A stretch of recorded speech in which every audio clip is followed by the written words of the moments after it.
Hello students, welcome to e-learning platform once again by Automobile Engineering Department.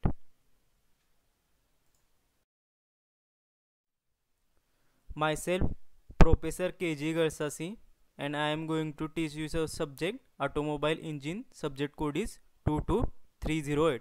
I have already introduced you this before the lecture. So the chapter number first is fundamentals of IC engine and this is the second part of the video. I have already uploaded the first part of video. In that I have explained you the basics of engine and basic classification of engine. Now in second part we will discuss. So in second part आपण discuss करणार आहे तर basic engine nomenclature किंवा component जे इंजिनचे basic components आहेत त्याचे आपण डिटेलमध्ये स्टडी करणार आहे. त्याच्यामध्ये पहिला कंपोनंट असेल सिलेंडर ब्लॉक, दुसरा आहे सिलेंडर हेड, तिसरा इंजिनचा कंपोनंट असणार आहे पिस्टन, चौथा कंपोनंट असेल पिस्टन रिंग, पाचवा कंपोनंट आहे कनेक्टिंग रॉड, सहावा कंपोनंट आहे क्रँकशाफ्ट, सातवा कंपोनंट आहे फ्लायव्हील, आठवा कंपोनंट आहे क्रँकेस, नववा कंपोनंट आहे इनलेट अँड एक्झॉस्ट वॉल आणि दहावा कंपोनंट आहे कॅम्पशाफ्ट. तर हे इंजिनचे सगळे बेसिक कंपोनंट्स आहेत. या प्रत्येक कंपोनंटचं आपण फंक्शन काय असणार आहे, त्याचं मटेरियल काय असणार आहे आणि त्याची मॅन्युफॅक्चरिंग मेथड काय असणार आहे हे आपण या व्हिडिओमध्ये कव्हर करणार आहे. आणि ह्याच्याशी रिलेटेड एक्झाममध्ये तुम्हाला 8 ते 10 मार्काला क्वेश्चन्स विचारले जातात की बेसिक इंजिनचे कंपोनंट्स काय असणार आहेत आणि त्याचे मटेरियल आणि त्याचं फंक्शन काय असणार आहे. सो हे कंपोनंट्स तुम्ही प्रिपेअर करून ठेवा. तर आता आपण वन बाय वन हे कंपोनंट्स स्टडी करणार आहे. तर पहिला कंपोनंट जो आहे तो असणार आहे सिलेंडर ब्लॉक. तर सिलेंडर ब्लॉकचं फंक्शन काय असणार आहे, it is a container fitted with a piston where the fuel is burned and power is produced. म्हणजे काय असणार आहे, जो तुमचा सिलेंडर ब्लॉक असणार आहे तो सिलेंडर ब्लॉक हा काय, इट इज अ कंटेनर म्हणजे हे एक छोटंसं कंटेनर असणार आहे.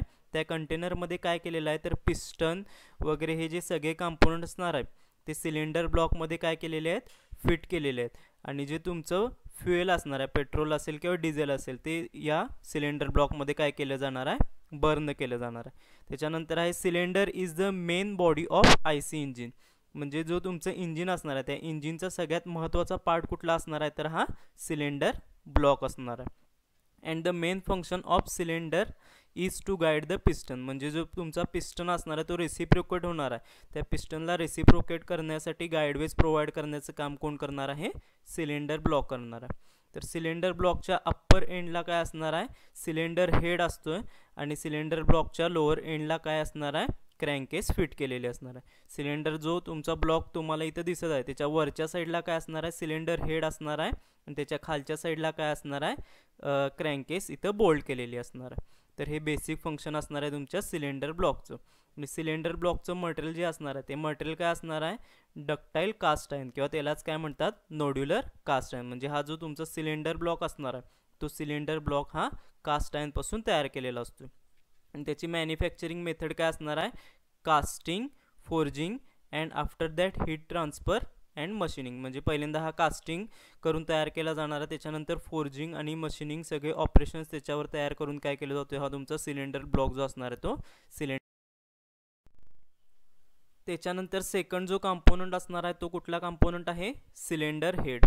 तर सिलेंडर हेडचं फंक्शन काय असणार आहे, the inlet and exhaust wall, the inlet and exhaust valve, spark plug, injector etc are bolted on the cylinder head. म्हणजे हा जो तुम्हाला सिलेंडर हेड इथं डायग्राममध्ये दिसत आहे त्याच्यामध्ये जे इनलेट वॉल असेल, एक्झॉस्ट वॉल असेल, स्पार्क प्लग असेल किंवा इंजेक्टर असेल, हे जे सगळे कंपोनंट्स असतात ते सगळे कंपोनंट सिलेंडर हेडवर फिट केलेले असतात. आणि the main function of the cylinder head is to seal the cylinder block and to permit entry and exit of gases on cover head wall engine. म्हणजे जो आपण पहिल्यांदा cylinder head cylinder block component बघितला त्या cylinder ब्लॉकला वरच्या साईडून cover करण्याचं काम कोण करणार आहे, सिलेंडर हेड करणार आहे. तर हे फंक्शन असणार आहे सिलेंडर हेडचं. सिलेंडर हेडचं मटेरियल जर आपण बघितलं तर काय असणार आहे, ॲल्युमिनियम अलॉय किंवा कास्ट आयर्न या दोन्हीपासून पण आपण सिलेंडर हेड तयार करू शकतो. आणि त्याची मॅन्युफॅक्चरिंग मेथड जर बघितली तर ती काय असणार आहे, कास्टिंग आणि मशीनिंग. म्हणजे कास्टिंग करून सिलेंडर हेड तयार केलं जातं आणि त्याच्यानंतर त्याच्यावर मशीनिंग वेगवेगळ्या प्रकारची केली जातात आणि हा तुमचा जो सिलेंडर हेड असणार आहे तो सिलेंडर हेड. त्याच्यानंतर इंजिनचा जो तिसरा कंपोनंट आहे तो तिसरा कंपोनंट आहे पिस्टन. तर पिस्टनचं मेन फंक्शन काय असणार आहे, तर पिस्टन हा रेसिप्रोकेट होतो इनसाइड द सिलेंडर. म्हणजे जो आपण सिलेंडर बघितला त्या सिलेंडरच्या आतमध्ये काय होणार आहे, जो पिस्टन असणार आहे तुमचा तो पिस्टन काय होतोय, रेसिप्रोकेट होतोय. आणि जी एनर्जी असणार आहे म्हणजे जे पेट्रोल असेल किंवा डिझेल असेल ही बर्न झाल्यानंतर जी एनर्जी तयार होणार आहे ती एनर्जी क्रँकशाफ्टला ट्रान्सफर करण्याचं काम कोण करणार आहे, पिस्टन करणार आहे. तर पिस्टनचं मटेरियल जर आपण बघितलं तर पिस्टनचं मटेरियल कुठलं असणार आहे, पिस्टनचं मटेरियल जे असणार आहे ते ॲल्युमिनियम अलॉय आहे. म्हणजे पिस्टन हा ॲल्युमिनियम अलॉयपासून तयार केला जातो आणि त्याची मॅन्युफॅक्चरिंग मेथड जी असणार आहे ती कुठली असणार आहे, कास्टिंग ही त्याची मॅन्युफॅक्चरिंग मेथड. इथं डायग्राममध्ये तुम्हाला दिसेल हा एवढा जो पोर्शन तुम्हाला दिसतोय तो आहे पिस्टन, वरचा भाग आहे त्याला म्हणायचं पिस्टन. त्याच्यानंतर इंजिनचा जो चौथा कंपोनंट असणार आहे तो कंपोनंट कुठला आहे तर पिस्टन रिंग्स. पिस्टन रिंगचं फंक्शन काय असणार आहे, these are used to maintain a pressure tight seal between the piston and cylinder walls. म्हणजे जेव्हा आपलं पेट्रोल किंवा डिझेल फ्युएल बर्न होणार आहे त्याच्यावेळी काय होतं, त्याच्यामध्ये गॅसेस वगैरे तयार होतात आणि हाय प्रेशर तिथं डेव्हलप होते. तर हाय प्रेशरला काय तयार करायला लागते तुम्हाला, तिथं दोन्हीच्या मध्ये सील तयार करायला लागते आणि तिथे सील तयार करण्याचं काम कोण करणार आहेत तर तुमच्या या पिस्टन रिंग्स करतात.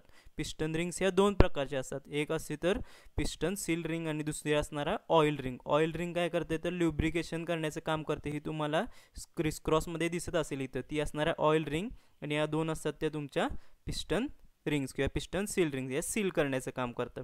जर मटेरियल आपण बघितलं तर त्याचं मटेरियल काय असणार आहे, cast iron of fine grain and high elastic material. म्हणजे या ज्या रिंग्स तयार करतात त्या हाय ग्रेन इलॅस्टिक मटेरियलपासून तयार केलेले असतात. आणि त्याची मॅन्युफॅक्चरिंग मेथड जर बघितली तर मॅन्युफॅक्चरिंग मेथड काय, पॉट कास्टिंग मेथड आहे. या सगळ्या ज्या मॅन्युफॅक्चरिंग मेथड आहेत त्या आपण मटेरियल्स अँड मॅन्युफॅक्चरिंग प्रोसेस या सब्जेक्टमध्ये शिकणार आहे. तिथं तुम्हाला त्या मॅन्युफॅक्चरिंग मेथड्स डिटेलमध्ये लक्षात येतील.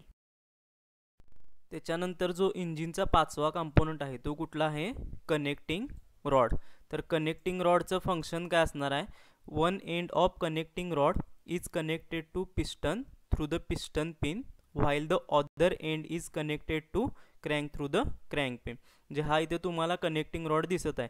तर कनेक्टिंग रॉडचं जे छोटं एंड इथं तुम्हाला दिसत आहे ते छोटं एंड कशाला कनेक्ट केलेलं असणार आहे, पिस्टनला कनेक्ट केलेलं असणार आहे. आणि हे जे मोठं एंड असणार आहे किंवा त्यालाच म्हणतात बिग एंड, हे कशाला कनेक्ट केलेलं असणार आहे, क्रँकशाफ्टला कनेक्ट केलेलं आहे. म्हणजे main function of connecting rod काय असणार आहे तर पिस्टन आणि क्रँकशाफ्ट या दोघांना कनेक्ट करण्याचं काम कोण करणार आहे, कनेक्टिंग रॉड करणार. त्याच्या नावातच आहे कनेक्टिंग रॉड. म्हणजे काय, पिस्टन आणि क्रँकशाफ्ट या दोघांना कनेक्ट करण्याचं काम कोण करणार आहे, कनेक्टिंग रॉड करणार आहे. तसंच तो काय करतोय तर पिस्टनची जी रेसिप्रोकेटिंग मोशन असणार आहे ती रेसिप्रोकेटिंग मोशन क्रँकशाफ्टला पाठवण्याचं काम कोण करणार आहे, कनेक्टिंग रॉड करणार आहे. जर मटेरियल आपण बघितलं कनेक्टिंग रॉडचं तर मटेरियल काय असणार आहे, लो कार्बन स्टील या मटेरियलपासून कनेक्टिंग रॉड तयार केला जातो. आणि त्याची मॅन्युफॅक्चरिंग मेथड काय असणार आहे, forging and after that heat treatment. म्हणजे फोर्जिंग या मॅन्युफॅक्चरिंग मेथडनं काय केलं जाणार आहे, हा जो तुमचा कनेक्टिंग रॉड आहे तो कनेक्टिंग रॉड तयार केला जाणार आहे आणि त्याच्यानंतर त्याच्यावर काय केली जाते, हीट ट्रीटमेंट केली जाते. त्यामुळे काय होती, कनेक्टिंग रॉडची स्ट्रेंथ वाढते. त्याच्यानंतर इंजिनचा जो सहावा कंपोनंट आहे तो इंजिनचा सहावा कंपोनंट कुठला आहे, क्रँकशाफ्ट आहे. क्रँकशाफ्टचं फंक्शन काय असणार आहे तर crankshaft is transform reciprocating motion of piston into the rotary motion. म्हणजे जी पिस्टनची आपण रेसिप्रोकेटिंग मोशन बघितली, पिस्टन जो तुमचा अप अँड डाऊन होतो ती जी रेसिप्रोकेटिंग मोशन असणार आहे त्या रेसिप्रोकेटिंग मोशनचं कन्वर्जन रोटरी मोशनमध्ये करण्याचं काम कोण करणार आहे, क्रँकशाफ्ट करणार आहे. ॲट लास्ट आपल्याला काय पाहिजे गाडीमध्ये तर रोटरी मोशन पाहिजे. त्यामुळे काय झाली पाहिजे, तुमची जी चाकं असणार आहेत गाडीची ती रोटेट झाली पाहिजे आणि गाडी पुढे गेली पाहिजे. त्यामुळे पिस्टनची जी रेसिप्रोकेटिंग मोशन असणार आहे त्या रेसिप्रोकेटिंग मोशनचं कन्वर्जन रोटरी मोशनमध्ये करण्याचं काम कोण करणार आहे, क्रँकशाफ्ट करणार आहे. इथं तुम्हाला डायग्राममध्ये क्रँकशाफ्ट दिसेल. त्याच्यानंतर मटेरियल जर आपण बघितलं तर क्रँकशाफ्टचं मटेरियल काय असणार आहे, ॲलॉय स्टील. म्हणजे ॲलॉय स्टील या मटेरियलपासून तुमची ही जी क्रँकशाफ्ट असणार आहे ती तयार केली जाणार आणि त्याची मॅन्युफॅक्चरिंग मेथड काय असणार आहे, कास्टिंग असणार आहे. कास्टिंग या मेथडपासून क्रँकशाफ्ट तयार केली जाते. त्याच्यानंतर सातवा जो कंपोनंट आहे इंजिनचा तो असणार आहे फ्लायव्हील. तर फ्लायव्हीलचं फंक्शन काय असणार आहे, flywheel is a rotating mass used as an energy storing device. म्हणजे इथं तुम्हाला डायग्राममध्ये एक सर्क्युलर डिस्क दिसत असेल, त्या सर्क्युलर डिस्कलाच काय म्हणायचं, फ्लायव्हील. आणि फ्लायव्हील हा काय एनर्जी स्टोरिंग डिव्हाइस आहे. आता एनर्जी स्टोरिंग डिव्हाइस म्हणजे काय, इंजिनमध्ये 4 स्ट्रोक्स असतात, सक्शन, कॉम्प्रेशन, पॉवर आणि एक्झॉस्ट. त्यापैकी सक्शन, कॉम्प्रेशन आणि एक्झॉस्ट स्ट्रोकला काय होते, इंजिनकडून एनर्जी कमी डेव्हलप होती. तर ती कमी झालेली एनर्जी रिकवर करण्यासाठी काय करतोय फ्लायव्हील, आपल्याकडची एनर्जी असणार आहे ती इंजिनला देणार आहे.